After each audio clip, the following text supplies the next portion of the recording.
Саламатсыздар ма оқушылар? Бүгінгі жаратылыстану сабағының тақырыбы алуан түрлі ғаламшарлар. Бүгінгі сабақта сіздер ғаламшарлар қандай топтарға бөлінетінін білесіңдер. Ғаламшарлардың сипаттамасымен танысасыңдар. Бүгінгі сабақтың тірек сөзі алып ғаламшарлар. Ең алдымен сабақты бастамас бұрын ребус шешуді бастайық. Ребуске назар аударып, қандай сөз шыққанын анықтайық. Бірінші сурет. Ғалам, лақ, маса және шар. Әрине, ғаламшар. Бүгінгі сабақта сіздермен ғаламшар туралы мәлімет аламыз. Келесі тапсырманы орындап көрейік. Ғаламшарлардың орналасу реті сақталды ма? Қатесін тауып түзет. Бірінші Меркурий, Шолпан, Марс, Жер, Юпитер, Сатурн, Нептун, Уран дейді. Бұл ғаламшарлар дұрыс орналасқан ба? Ойланып көрейікші, қай жерде қате кетті?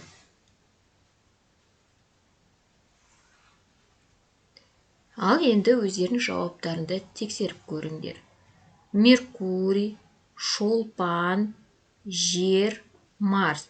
Бұл жерде Марс пен Жердің орны ауысып кеткен. Келесі Юпитер, Сатурн, Уран, Нептун. Бұл жерде Нептун мен Уранның орны ауысқан.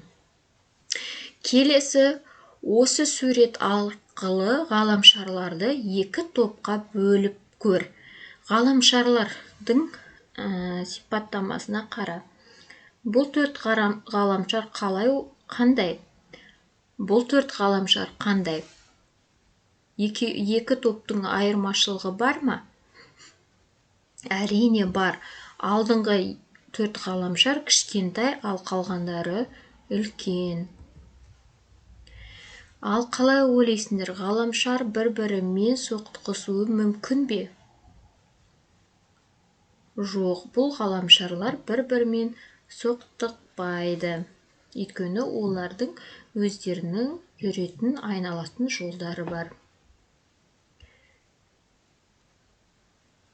Жер тобы ғаламшарлардың фотосуретін қара, әрқайсына қандай сипаттама сәйкес келетінін ойлан.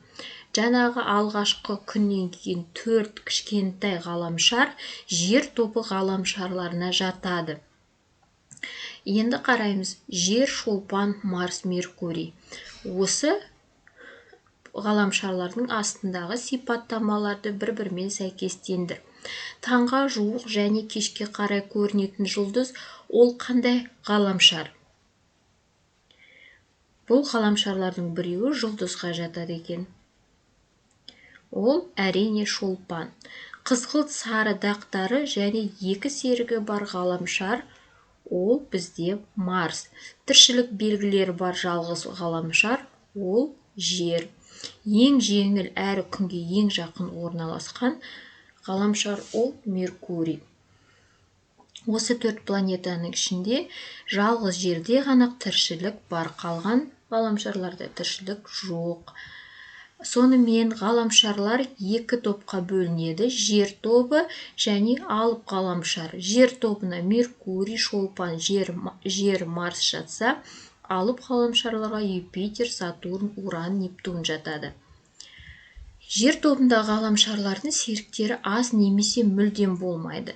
Сақиналар жүйесі де жоқ.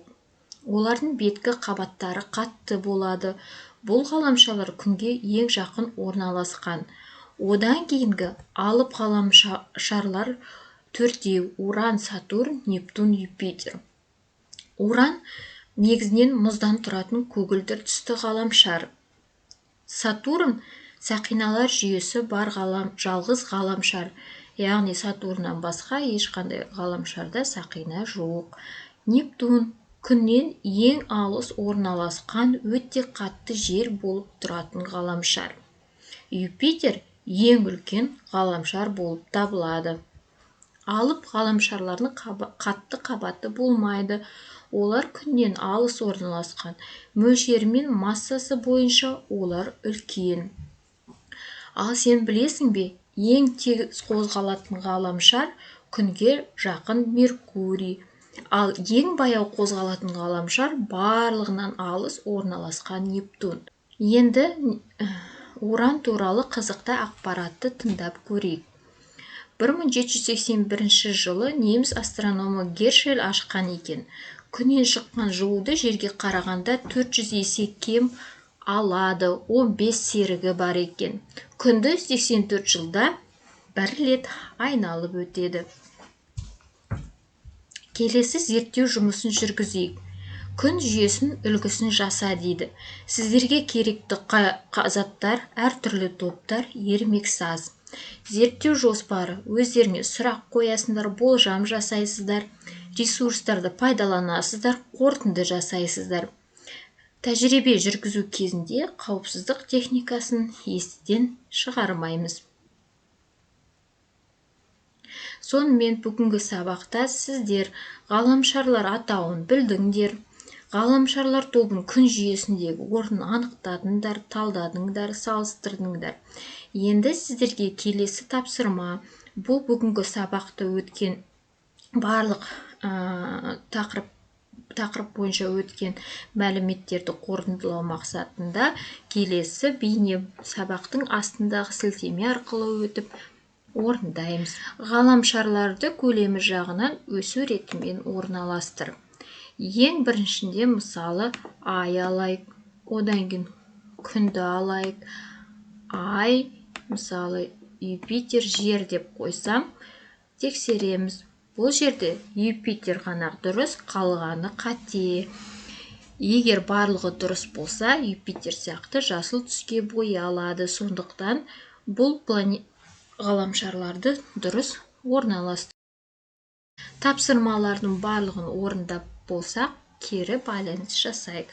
Бүгінгі сабаққа өздеріңді бағалап шығыңдар.